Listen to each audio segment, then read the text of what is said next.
We recently reviewed the Sherwin-Williams color Aleutian, and today I'm going to give you a palette pyramid using that color, so you have 6 colors to work with on your next paint project. What are palette pyramids, you ask? Well, it's the paint people's way of putting together paint colors. I love me some alliteration. If you're new to the channel, I'm James, this is the Paint People, and a palette pyramid is essentially 6 colors, or more, or less, arranged in 3 different tiers. Your main color is what everything else kind of stems from. It's your default choice. If you had one color to paint the entire interior of your home, for example, it would be the main color. Next would be your support colors, which are going to be your secondary colors. So think maybe other neutrals for your walls in the other sectioned off parts of your home where your main color isn't going. It could also be your trim color that you're painting your baseboards and your doors and your frames with. Just those other colors that would help support your main color. And then of course, along the bottom, you have your finishing colors, which are your accent choices, those little finishing touches, that bit of seasoning in your color palette that you can use when you want to just change things up and have a nice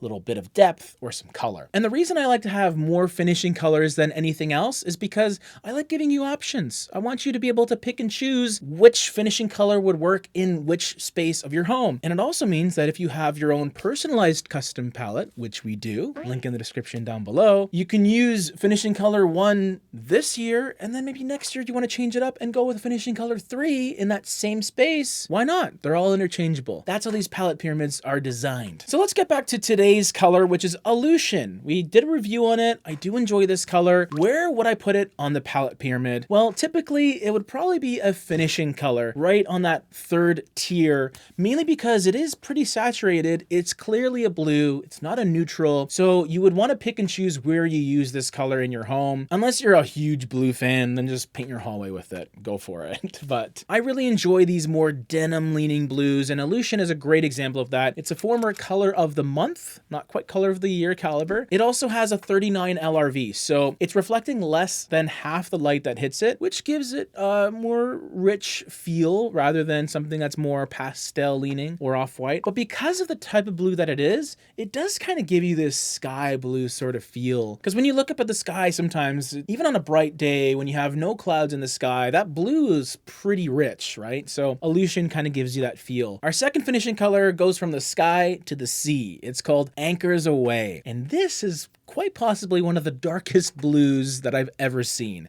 It has a 3 LRV, so it only reflects 3% of the light that hits it, which of course, math, it absorbs 97%. This is a very dark color, deeply saturated, and it kind of represents the deep, dark ocean. When I was working on cruise ships and I would look over the railing at night and I just see a sea of black basically, or a really, really dark navy like this color. Just gives you another option in that sort of blue realm, because I assume if you're here watching an Aleutian video, you do appreciate blues. This gives you another option. Not so much a denim blue. I guess you could say this does feel like a really dark denim, but a very different option within that blue category. Maybe an accent wall choice for an Aleutian room, or you just have it as a standalone color on some furniture, on some cabinetry. You can use it in a room where maybe you get sufficient lighting, so the darkness of the color doesn't really matter. Great option in all of those cases. Our third finishing color takes things into a very different direction. It is called Coral Clay. And the name does a great job at describing what it is, because clay as a color typically is kind of a brown-based color, or at least a tan color, that either goes into an orange direction or maybe in a more red leaning direction.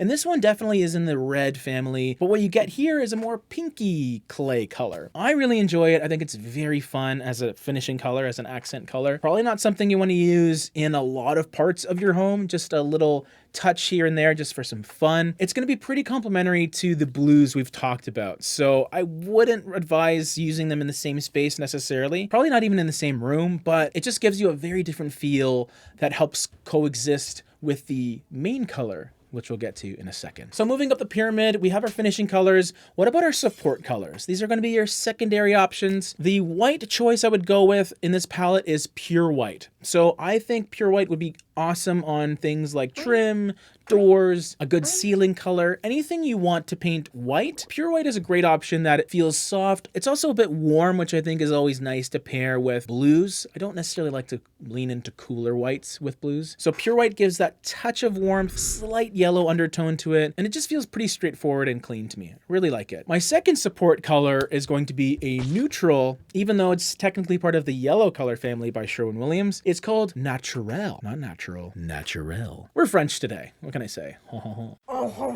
It's a strawberry. So Naturel is a 54 LRV neutral. So that means it's pretty much solidified into that mid-tone territory. It's lighter than any of the finishing colors, which is already a plus. Gives you some variety in terms of depth. But what you also get is a warmer lean. So definitely a combination of beige and gray. But because it has the yellow undertone, because it's part of the yellow family, what can sometimes happen is that beigey yellow combined with gray can give you a bit of a greeny undertone, which is kind of adjacent or a distant cousin of blue. It is a neutral that's warm, but still has a pinky toe on that cool side of things. So it's not going to be too contrasty. It's just a nice option for a neutral wall color that is different than our main color, which we'll get to right now. Okay, so what is the pinnacle of this palette pyramid? The color that ties it all together. What is going to be most likely the hallway color or the main living area color for your walls in this particular palette pyramid? Well, it is an off-white, and it's called Athetic White. I like Athetic White. I think it has a nice combination of feeling bright and lively, but still has something to it. So it's not going to feel too plain. It also has a very subtle taupey quality to it. And this means it's essentially an off-white with a little bit of brown that can sometimes give you a cool violet undertone. It's very subtle. It really is dependent on your lighting, but I think it feels classy and sleek. And I do think of all the colors in this palette, this is the one that I think I would use most